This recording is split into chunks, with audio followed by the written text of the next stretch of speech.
reign of manners hath long ceased, for men have none at all, or bad at least. And as for times, although 'tis said by many, the good old times were far the worst of any, of which sound doctrine I believe each tittle, yet still I think these worse than them a little. I've been a-thinking, isn't that the phrase? I like your Yankee words and Yankee ways. I've been a-thinking whether it were best to take things seriously or all in jest. Whether with grim Heraclitus of yore, to weep as he did, till his eyes were sore, or rather laugh with him, that queer philosopher, Democritus of Thrace, who used to toss over the page of life and grin at the dog ears, as though he'd say, why, who the devil cares? It keeps going on and on. It's like 2 more pages of that. Yeah, that's what I'm saying, man. It's so fucking weird. It's crazy to think shit like the Alien is really long power. Yep.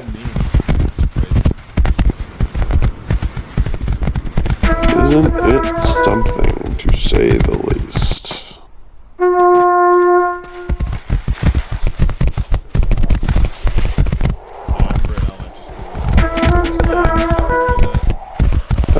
Yes, I think so. What was it?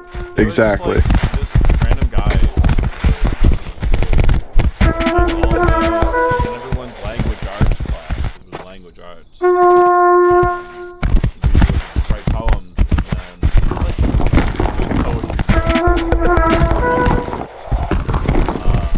but we would all write them just like for class, and then if you really wanted to, you would do the poetry slam. Everyone in the fucking school would go to the assembly and they just read off poetry. Poetry slam awesome. post, be like the MC guy, he was so hype about it. That's awesome. I don't think we ever did that. Alright, I found some peak. I'm reading the Telltale Heart. True, nervous, very, very dreadfully nervous I had been and am, but why will you say that I am mad? The disease had sharpened my senses, not destroyed, not dulled them. Above all was the sense of hearing acute. I heard all things in the heaven and in the earth. I heard many things in hell. How then am I mad? Hearken, and observe how healthily, how calmly I can tell you the whole story. It is impossible to say how first the idea entered my brain, but once conceived, it haunted me day and night. Object, there was none. Passion, there was none. I loved the old man. He had never wronged me. He had never given me insult. For his gold, I had no desire. I think it was his eye. Yes, it was this. One of his eyes resembled that of a vulture, a pale blue eye with a film over it. Whenever it fell upon me, my blood ran cold, and so by degrees, very gradually, I made up my mind to take the life of the old man, and thus rid myself of the eye forever. Now this is the point. You fancy me mad. Madmen know nothing. But you should have seen me. You should have seen how wisely I proceeded, with what caution, with what foresight, with what dissimulation I went to work.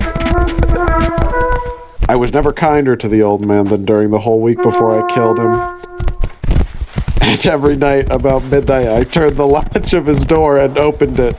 Oh, so gently. And then when I had made an opening sufficient for my head, I put in a dark lantern, all closed, so that no light shone out. And then I thrust in my head. Oh, you would have laughed to see how cunningly I thrust it in. I moved it slowly, very, very slowly, so that I might not disturb the old man's sleep. It took me an hour to place my whole head within the opening, so far that I could see him as he lay upon his bed.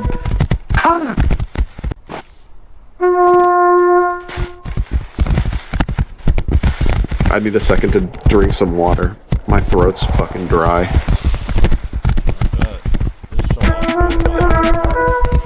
Yeah. It's literally... It's fucking... I'm not even past the first page. It's like... Oh, it's only a couple pages long. Lol. Okay. Where was I?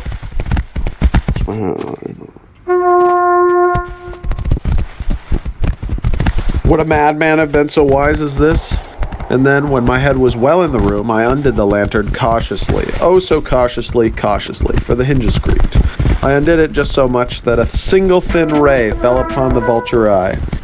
And this I did for 7 long nights, every night, just at midnight, but I found the eye always closed, and so it was impossible to do the work. For it was not the old man who vexed me, but his evil eye. And every morning when the day broke, I went boldly into the chamber and spoke courageously to him, calling him by name in a hearty tone, and inquiring how he had passed the night. So you see, he would have been a very profound old man indeed to suspect that every night, just at 12, I looked in upon him while he slept. Upon the 8th night, I was more than usually cautious in opening the door. A watch's minute hand moves more quickly than did mine. Never before that night had I felt the extent of my own powers, of my sagacity. I could scarcely contain my feelings of triumph to think that there I was, opening the door little by little, and he not even to dream of my secret deeds or thoughts. I fairly chuckled at the idea, and perhaps he heard me, for he moved on the bed suddenly as if startled. Now you may think that I drew back, but no. His room was as black as pitch with the thick darkness, for the shutters were close fastened through fear of robbers. And so I knew that he could not see the opening of the door, and I kept pushing it on steadily. I had my head in, and was about to open the lantern, when my thumb slipped upon the tin, fastening, and the old man sprang up in bed, crying out, "Who's there?" I kept quiet still, and said nothing. For a whole hour I did not move a muscle, and in the meantime I did not hear him lie down. He was still sitting up in the bed, listening, just as I have done, night after night, hearkening to the death watches in the wall. Presently, I heard a slight groan, and I knew it was the groan of mortal terror. It was not a groan of pain or grief. Oh no! It was the low, stifled sound that arises from the bottom of the soul when overcharged with awe. I knew the sound well, many a night, just at midnight, when all the world slept. It was welled up from my own bosom, deepening with its dreadful echo the terrors that distracted me. I say I knew it well. I knew what the old man felt, and pitied him, although I chuckled at heart. I knew that he had been lying awake ever since the first slight noise. When he had turned in bed, his fears had been ever since growing upon him. He had been trying to fancy them causeless, but could not. He had been saying to himself, "It is nothing but the wind in the chimney. It is only a mouse crossing the floor," or "It is merely a cricket which has made a single chirp." Yes, he has been trying to comfort himself with these suppositions.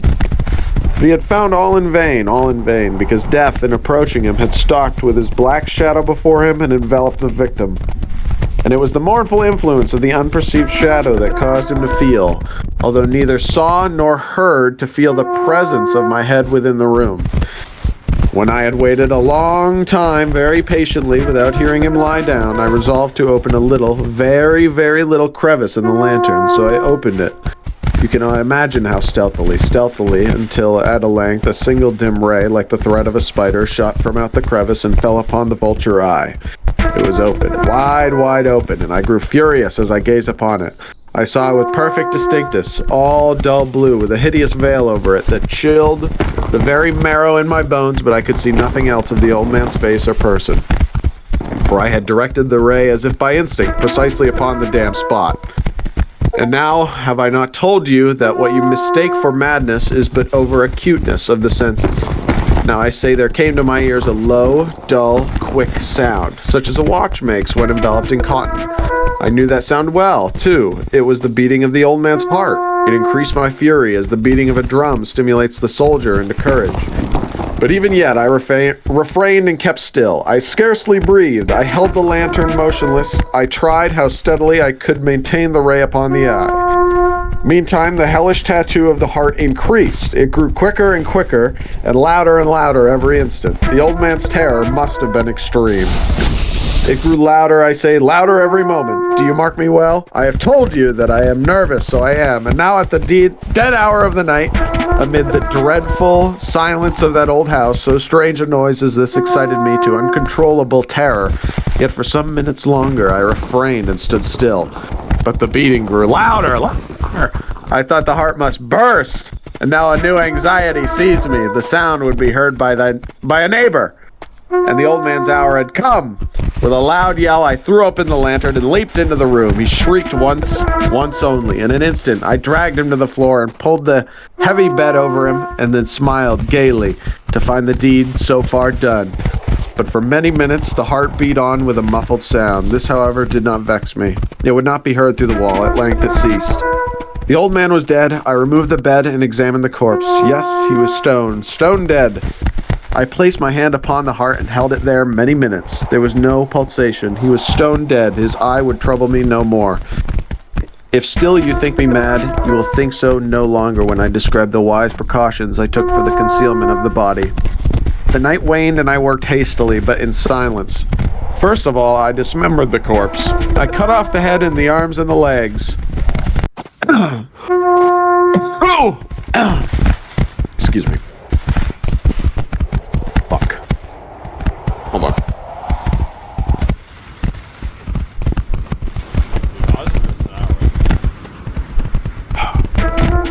Dude, it's only like a couple more pages. Okay. I then took up 3 planks of the flooring of the chamber and deposited all between the scantlings. I then replaced the board so cleverly, so cunningly, that no human, not even his, could have detected anything wrong. There was nothing to wash out, no stain of any kind, no blood spot whatever. I had been too wary for that. A tub had caught all. Ha ha! When I had made an end of these labors, it was 4 o'clock, still dark as midnight, as the bell sounded the hour. There came a knocking at the street door. I went down to open it with a light heart, for what had I now to fear? There entered 3 men who introduced themselves with perfect suavity as officers of the police. A shriek had been heard by a neighbor during the night. Suspicion of foul play had been aroused. Information had been lodged at the police office, and they, the officers, had been deputed to search the premises. I smiled, for what had I to fear? I bade the gentleman welcome. The shriek, I said, was my own in a dream. The old man I mentioned was absent in the country. I took my visitors all over the house. I bade them search well. I led them at length to his chamber. I showed him his treasures, secure, undisturbed, in the enthusiasm of my confidence. I brought chairs into the room and desired them here to rest from their fatigues, while I myself, in the wild audacity of my perfect triumph, placed my own seat upon the very spot beneath which reposed the corpse of the victim.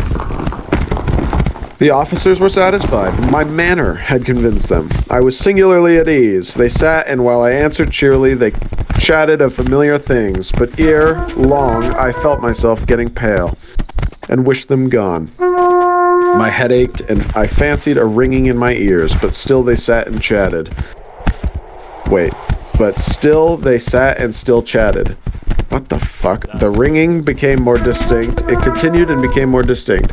I talked more freely to get rid of the feeling, but it continued and gained definiteness, until at length I found that the noise was not within my ears. No doubt, I grew very pale. Oh, I now grew very pale. But I talked more fluently, and with a heightened voice, yet the sound increased. And what could I do? It was a low, dull, quick sound, much such a sound as a watch makes when enveloped in cotton. I gasped for breath, and yet the officers heard it not. I talked more quickly, more vehemently, but the noise steadily increased. I arose and argued about trifles in a high key and with violent gesticulations. But the noise steadily increased. Why would they not be gone? I paced the floor to and fro with heavy strides, as if excited to fury by the observation of the men. But the noise steadily increased. Oh God, what could I do? I foamed, I raved, I swore! I hung the chair upon which I had been sitting and grafted it upon the boards, but the noise arose over all, and continually increased. It grew louder, louder, louder! And still the men chatted pleasantly and smiled. Was it possible they heard it not? Almighty God! No! They heard, they suspected, they knew! They were making a mockery of my horror. This I thought, and this I think, but anything was better than this agony. Anything was more tolerable than this derision. I could bear those hypocritical smiles no longer. I felt that I must scream or die. And now again, hark! Louder, louder, louder, louder! Villains, I shrieked, dissemble no more. I admit the deed. Tear up the planks. Here! It is the beating of this hideous heart. That's it. That was awesome.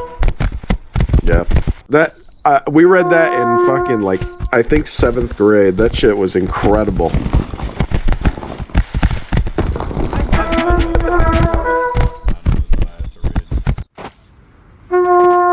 Yeah. Bro literally confesses to his crimes on the spot.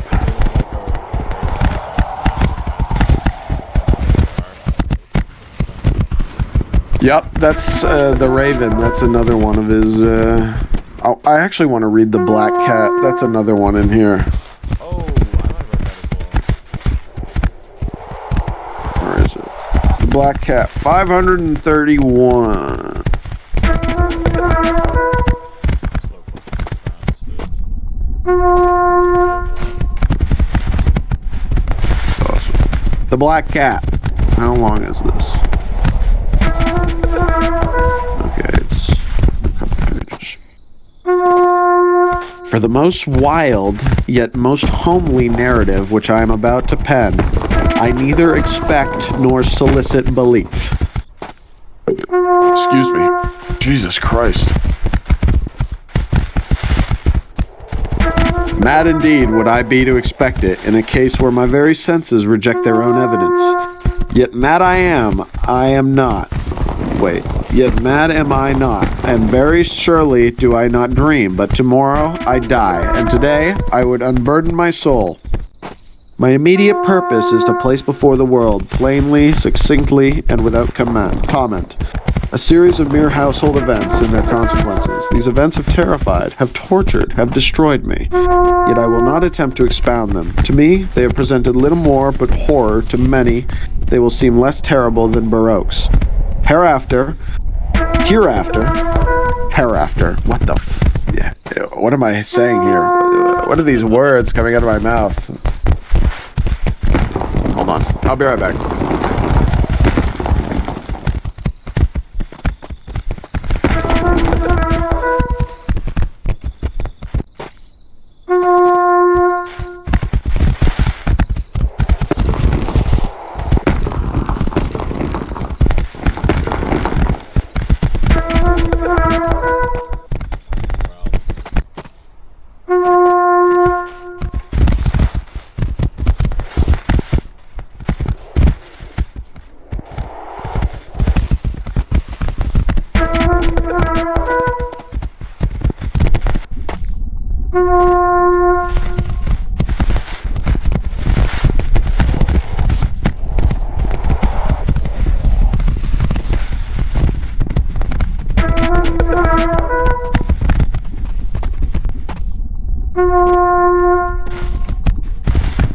Hey, I'm walking here. I'm walking here! Alright. Back to peak. What are you talking about? He's good for your back. Take your clothes off.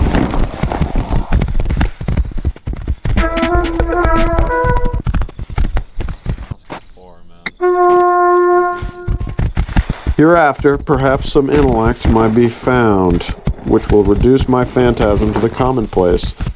What the fuck does phantasm mean? Like a phantom. Hereafter, perhaps some intellect may be found, which will reduce. Maybe it's like a suspicion. Maybe. Some intellect more calm, more logical, and far less excitable than my own, which will perceive in these circumstances, I detail with awe, nothing more than ordinary succession of very natural causes and effects. From my infancy, I was noted for the docility and humanity of my disposition. My tenderness of heart was even so conspicuous as to make me the jest of my companions. I was especially fond of animals, and I was indulged by my parents with a great variety of pets. With these, I spent most of my time, and never was so happy as when feeding and caressing them. This peculiarity of character grew with my growth, and in my manhood, I derived from it one of my principal sources of pleasure. To those who have cherished an affection for a faithful and sagacious dog, sagacious, is that how you say that? S-A-G-A-C-I-O-U-S. Sagacious. Sagacious? Sagacious? Say that 10 times fast. right? Like gestation. Yeah. I need hardly be at the trouble of explaining the nature or the intensity of the gratification thus derivable. Jesus Christ. There is something in the unselfish and self-sacrificing love of a brute which goes directly to the heart of him who has had frequent occasion to test the paltry friendship and gossamer fidelity of a mere man. I married early and was happy to find in my wife a disposition not uncongenial with my own. Observing my partiality for domestic pets, she lost no opportunity for procuring those of the most agreeable kind. We had birds, goldfish, a fine dog, rabbits, a small monkey, and a cat. This latter, yeah, a small monkey, dude. How fucking cool is that? You don't have a monkey, do you? Like the other. This latter was a remarkably large and beautiful animal, entirely black and sagacious to an astonishing degree. And speaking of his intelligence, my wife, who at heart was not a little tinctured with superstition, made frequent allusion to the ancient popular notion which regarded all black cats as witches in disguise. Not that she was ever serious upon this point, and I mention the matter at all for no better reason than that it happens just now to be remembered. Pluto, this was the cat's name, was my favorite pet and playmate. I alone fed him, and he attended me whenever I went about the house. It was even with difficulty that I could prevent him from following me through the streets. Our friendship lasted in this manner for several years, during which my general temperament and character, through instrumentality of the fiend intemperance, had, I blush to confess it, experienced a radical alteration for the worse. I grew day by day more moody, more irritable, more regardless of the feelings of others. I suffered myself to use intemperate language to my wife. At length, I even offered her personal violence. My pets, of course, were made to feel the change in my disposition. I not only neglected, but ill-used them. For Pluto, however, I still retained sufficient regard to restrain me from maltreating him, as I made no scruple of maltreating the rabbits, the monkey, or even the dog, when by accident or through affection they came in my way. But my disease grew upon me, for what disease is like alcohol? And at length even Pluto, who was now becoming old, and consequently somewhat peevish, even Pluto began to experience the effects of my ill temper. Oh! One night, returning home, much intoxicated from one of my haunts about town, I fancied that the cat avoided my presence. I seized him, when in his fright at my violence he inflicted a slight wound upon my hand with his teeth. The fury of a demon instantly possessed me. I knew myself no longer. My original soul seemed at once to take its flight from my body.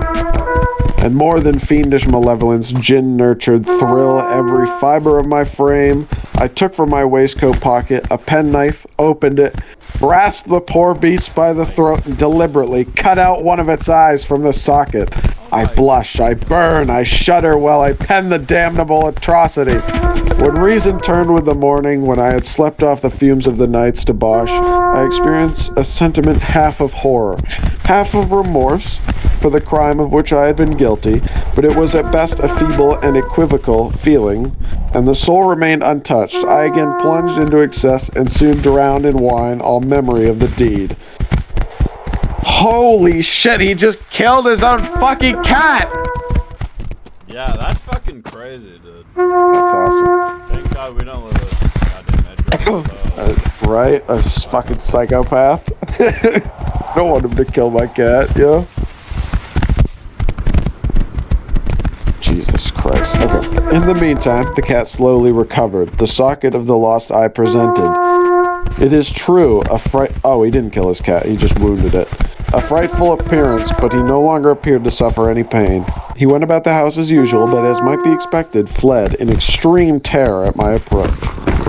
I had so much of my old heart left as to be at first grieved by this evident dislike on the part of a creature which had once so loved me. But this feeling soon gave place to irritation, and then came as if to my final and irrevocable overthrow, the spirit of perseverance. Of this spirit, philosophy takes no account, yet I am not more sure that my soul lives than I am that persevereness is one of the primitive impulses of the human heart, one of the indivisible primary faculties or sentiments which give direction to the character of man, who has not 100 times found himself committing a vile or silly action for no other reason than because he knows he should not. Have we not a perpetual inclination in the teeth of our best judgment to violate that which is law, merely because we understand it to be such? This spirit of perseverance, I say, came to my final overthrow. It was this unfathomable longing of the soul to vex itself. This vexes me. To offer violence. To offer violence to its own nature, to do wrong for the wrong's sake, that urged me to continue and finally consummate the injury I had inflicted upon the unoffending brute. One morning, in cold blood, I slipped a noose about its neck and hung it to the limb of a tree. Hung it with the tears streaming from my eyes and with the bitterest remorse at my heart. Hung it because I knew that it had loved me and because I felt it had given me no reason of offense.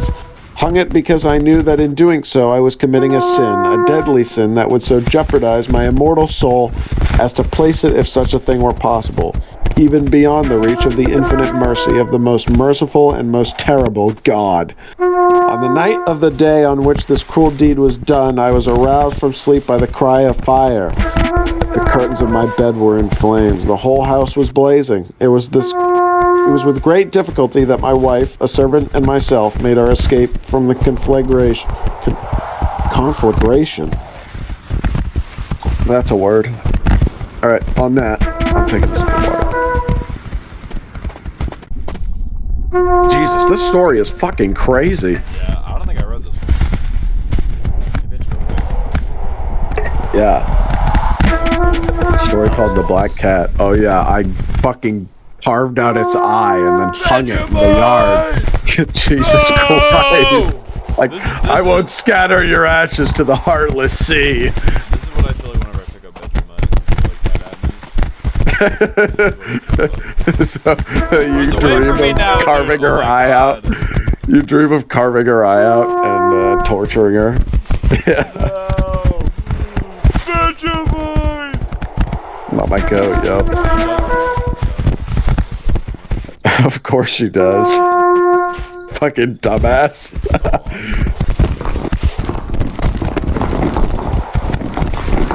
Oh, Jesus.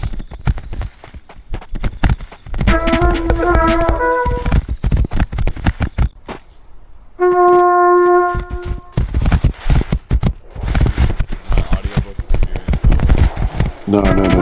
I had to take another sip. Okay.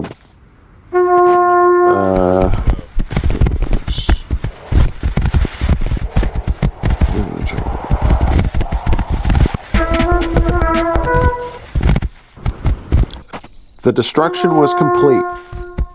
My entire worldly wealth was swallowed up, and I resigned myself thenceforward to despair. I am above the weakness of seeking to establish a sequence of cause and effect between the disaster and the atrocity, but I'm detailing a chain of facts and wish not to leave even a possible link imperfect. On the day succeeding the fire, I visited the ruins. The walls, with one exception, had fallen in.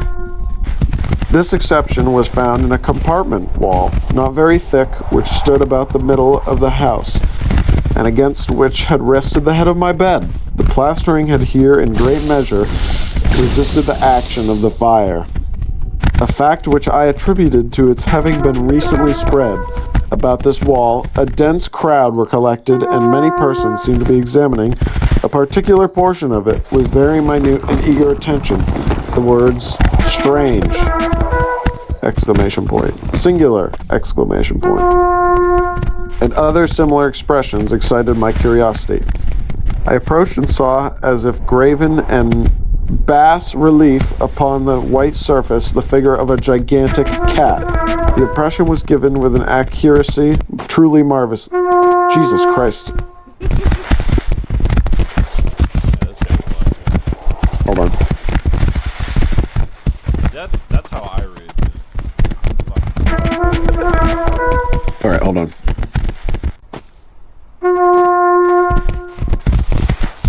The words strange, singular, and other similar expressions excited my curiosity. I approached and saw, as if graven in bas relief upon the white surface, the figure of a gigantic cat. The impression was given with an accuracy truly marvelous. There was a rope about the animal's neck. When I first beheld this apparition, for I could scarcely regard it as less, my wonder and my terror were extreme. But at length, reflection came to my aid. The cat, I remembered, had been hung in a garden adjacent to my house. Upon the alarm of fire, this garden had been immediately filled by the crowd with someone of whom the animal must have been cut from the tree and thrown through an open window into my chamber. This had probably been done with the view of arousing me from sleep. The falling of the other walls had compressed the victim of my cruelty into the substance of the freshly spread plaster, the lime of which, with the flames and the ammonia from the carcass, had then accomplished the portraiture as I saw it.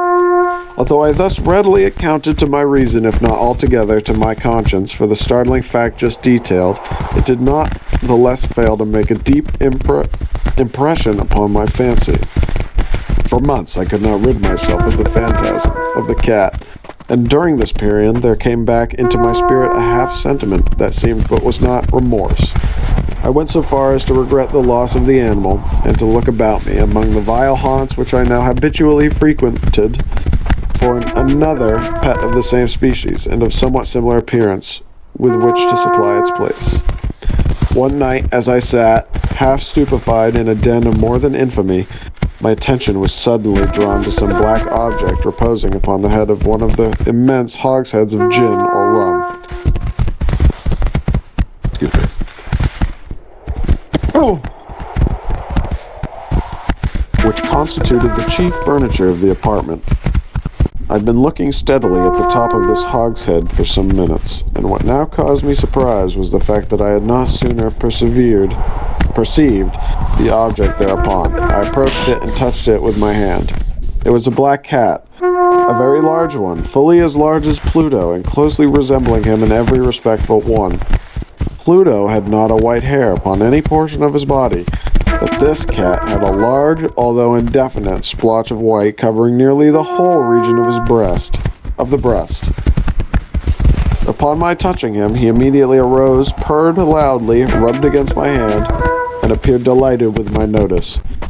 This, then, was the very creature of which I was in search. I at once offered to purchase it of the landlord, but this person made no claim to it, knew nothing of it, had never seen it before.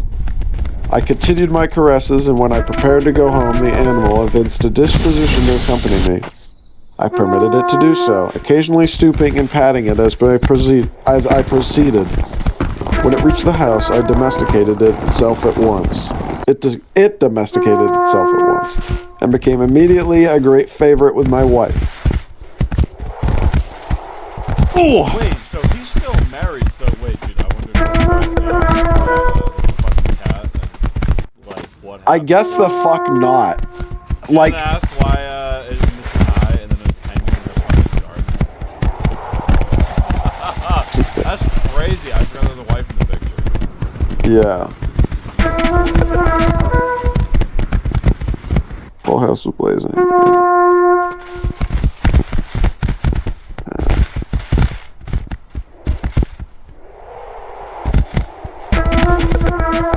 What I don't understand is how there's a wall in his house after it was burned down with a huge fucking engraven cat with a fucking noose around its neck. This doesn't make any sense to me. How is this here?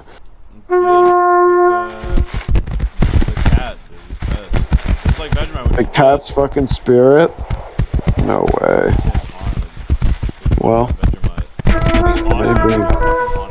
Haunted by Vegemite? Dude, you just see, you wake up, you see a cat at the foot of your bed, and you're like paralyzed. Yeah, that's fucking cool.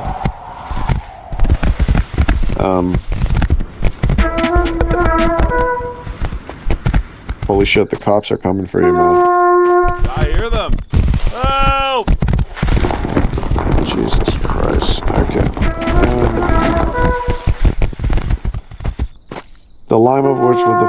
and the ammonia from the carcass had then accomplished the portraiture as I saw it. Although I thus readily accounted to my reason, if not altogether my conscience, for the startling fact just detailed, it did not the less fail to make a deep impression upon my fancy. For months I could not rid myself of the phantasm of the cat, and during this period there came back into my spirit a half-sentiment that seemed but was not remorse. I went so far as to regret the loss of the animal, and to look about me among the vile haunts which I now habitually frequented, for another pet of the same species and of somewhat similar appearance with which to supply its place. Wait, isn't he a drunk too?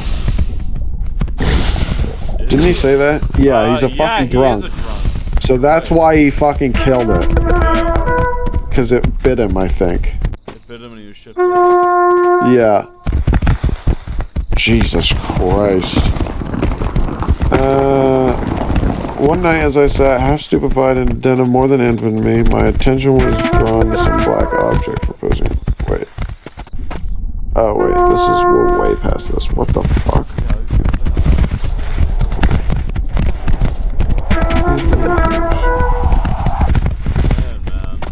I have like a 40-minute fucking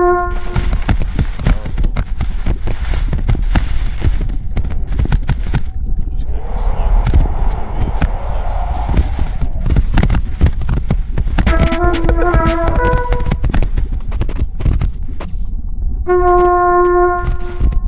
I can't believe Oz is still at it.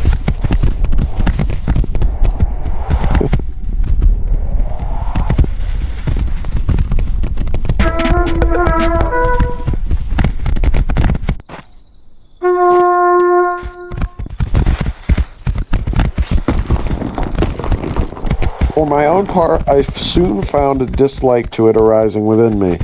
This was just the reverse of what I had anticipated, but I know not how or why it was its evident fondness for myself rather disgusted and annoyed. By slow degrees, these feelings of disgust and annoyance rose into the bitterness of hatred. I avoided the creature. A certain sense of shame, and the remembrance of my former deed of cruelty, preventing me from physically abusing it, I did not, for some weeks, strike or otherwise violently ill-use it. But gradually, very gradually, I came to look upon it with unutterable loathing, to flee silently from its odious presence as from the breath of a pestilence. What added no doubt to my hatred of the beast was the discovery on the morning after I brought it home that, like Pluto, it had also been deprived of one of its eyes. This circumstance, however, only endeared it to my wife, who, as I have already said, possessed in a high degree that humanity of feeling which had once been my distinguishing trait, and the source of many of my simplest and purest pleasures. With my aversion to this cat, however, its partiality for myself seemed to increase. It followed my footsteps with a pertinacity which it would be difficult to make the reader comprehend. Whenever I sat, it would crouch beneath my chair, or spring upon my knees, covering me with its loathsome caresses. If I arose to walk, it would get between my feet and thus nearly throw me down, or fastening its long and sharp claws in my dress, clamber in this manner to my breast. At such times, although I longed to destroy it with a blow, I was yet withheld from so doing, partly by a memory of my former crime, but chiefly, let me confess it at once, by absolute dread of the beast. This dread was not exactly a dread of physical evil, and yet I should be at a loss how otherwise to define it. I am almost ashamed to own, yes, even in this felon's cell, I am almost ashamed to own that the terror and horror with which the animal inspired me had been heightened by one of the merest chimeras it would be possible to conceive. My wife had called my attention more than once to the character of the mark of white hair, of which I have spoken, and which constituted the sole visible difference between the strange beast and the one I had destroyed. The reader will remember that this mark, although large, had been originally very indefinite, but by slow degrees nearly imperceptible, and which for a long time my reason struggled to reject as fanciful, it had at length assumed a rigorous distinctness of outline. It was now the representation of an object that I shudder to name, and for this, above all, I loathed and dreaded, and would have rid myself of the monster had I dared, It was now, I say, the image of a hideous, of a ghastly thing, of the gallows. O mournful and terrible engine of horror and of crime, O agony and of death. And now was I indeed wretched beyond the wretchedness of mere humanity, and a brute beast whose fellow I had contemptuously destroyed, a brute beast to work out for me, a man fashioned in the image of the high God, so much of insufferable woe. Alas, neither by day nor by night knew I the blessings of the rest any more. During the former, the creature left me no moment alone, and in the latter I started hourly from dreams of unutterable fear, to find the hot breath of the thing upon my face, and its vast weight an incarnate nightmare that I had no power to shake off, incumbent eternally upon my heart. Beneath the pressure of torments such as these, the feeble remnant of the good within me succumbed. Evil thoughts became my sole intimates, and the darkest and the most evil of thoughts. The moodiness of my usual temper increased to hatred of all things and of all mankind, while from the sudden, frequent, and ungovernable outbursts of a fury to which I now blindly abandoned myself, my uncomplaining wife, alas, was the most usual and most patient of sufferers.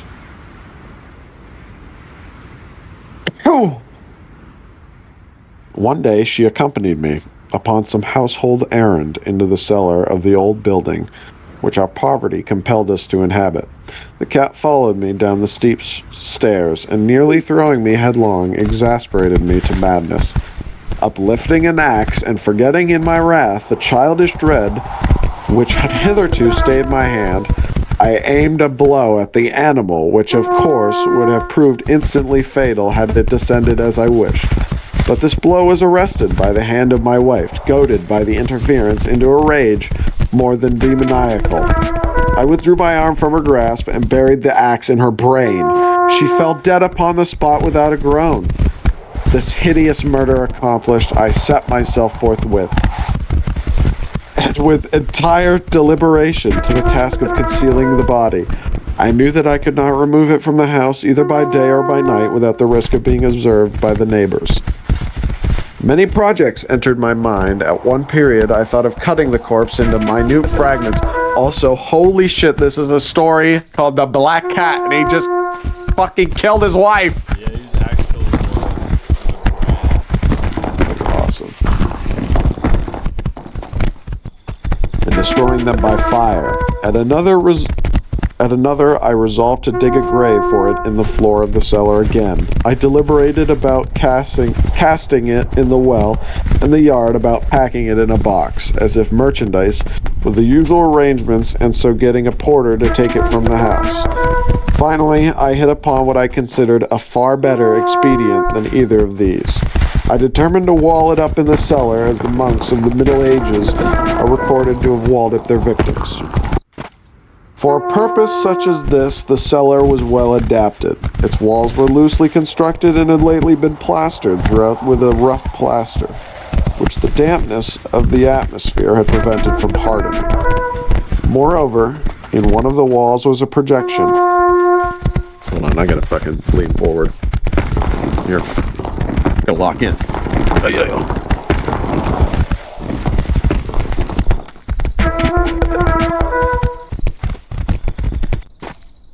Again, I deliberated about casting it in the well in the yard, about packing it in a box, as if merchandise with the usual arrangements, and so getting a porter to take it from the house. Finally, I hit upon what I considered a far better expedient than either of these. I determined to wall it... Oh, wait. Lol. I've literally already read this. And in this calculation, I was not deceived. By means of a crowbar, I easily dislodged the bricks, and having carefully deposited the body against the inner wall, I propped it in that position.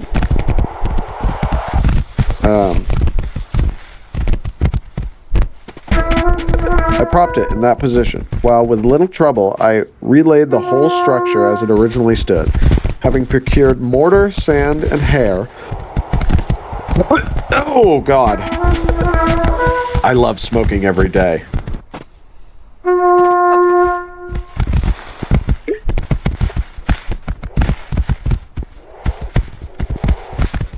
Every possible... Oh, gosh. When I had finished, I felt satisfied that all was right. The wall did not present the slightest appearance of having been disturbed. The rubbish on the floor was picked up with the minutest care. I looked around triumphantly and said to myself, "Here at last, then, my labor has not been in vain." My next step was to look for the beast which had been the cause of so much wretchedness, for I had at length firmly resolved to put it to death.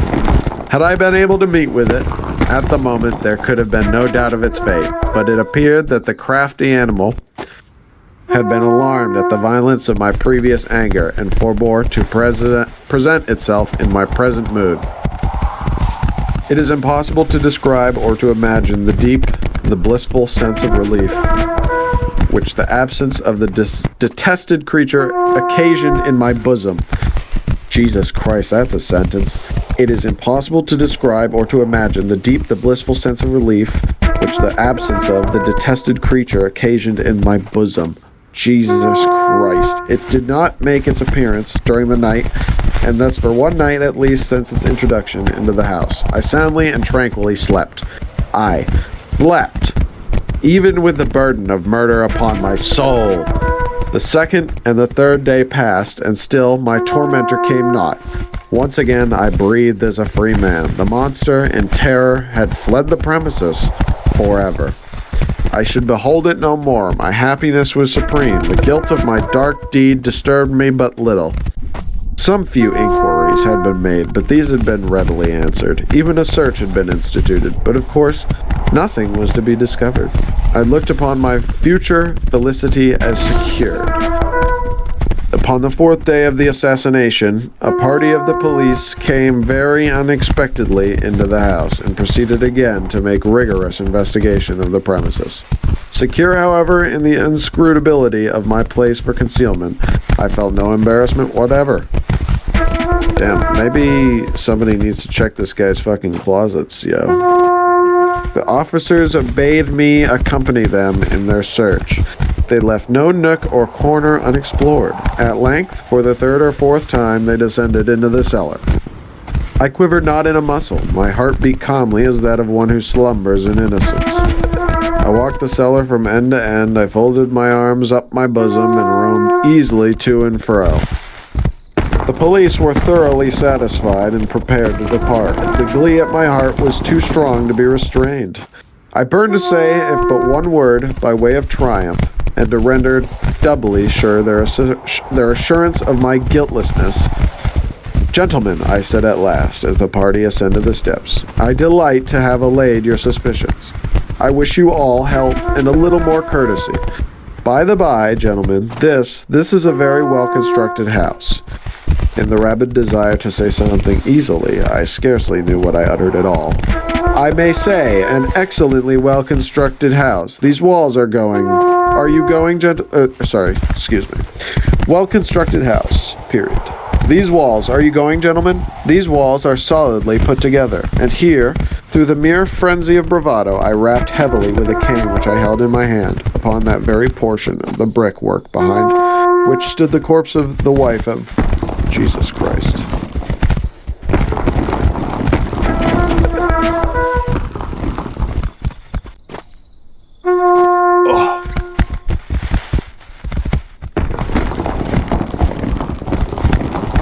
Oh my God.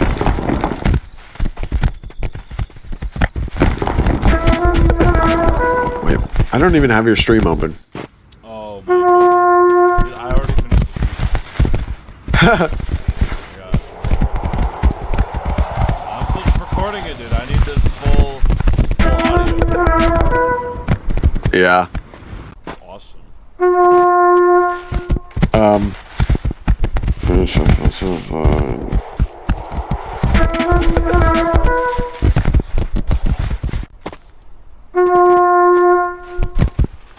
Okay. And here, through the mere frenzy of bravado, I rapped heavily with a cane that which I held in my hand, too dizzy house, upon that very portion of the brickwork behind which stood the corpse of my wife of my bosom. But may God shield and deliver me from the fangs of the arch-fiend. No sooner had the reverberations of my blows sunk into silence than I was answered by a voice from within the tomb, by a cry at first, muffled and broken, like the sobbing of a child, and then quickly swelling into one long, loud, and continuous scream, utterly anomalous and inhuman, a howl, a wailing shriek, half of horror and half of triumph, such as might have arisen only out of hell, conjointly from the throats of the damned in their agony and of the demons that exult in the damnation. Of my own thoughts, it is folly to speak. Swooning, I staggered to the opposite wall. For one instant, the party upon the stairs remained motionless, through extremity of terror and of awe. In the next, a dozen stout arms were toiling at the wall. It fell bodily. The corpse, already greatly decayed and clotted with gore, stood erect before the eyes of the spectators. Upon its head, with red extended mouth and solitary eye of fire, sat the hideous beast whose craft had seduced me into murder and whose informing voice had consigned me to the hangman. I had walled the monster up within the tomb. Dude. That's fucking crazy.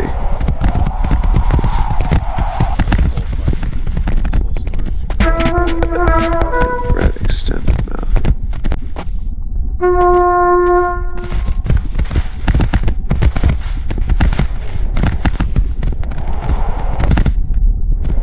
So basically, he's fucking crazy and he takes his hatred of the cat out on his wife.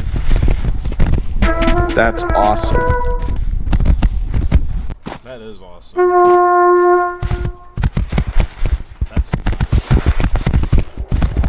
Yeah.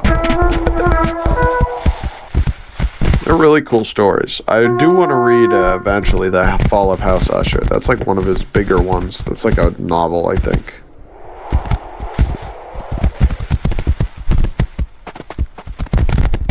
No, my goat. Oh, that's fun. Do we want to lock in? Yeah, dude.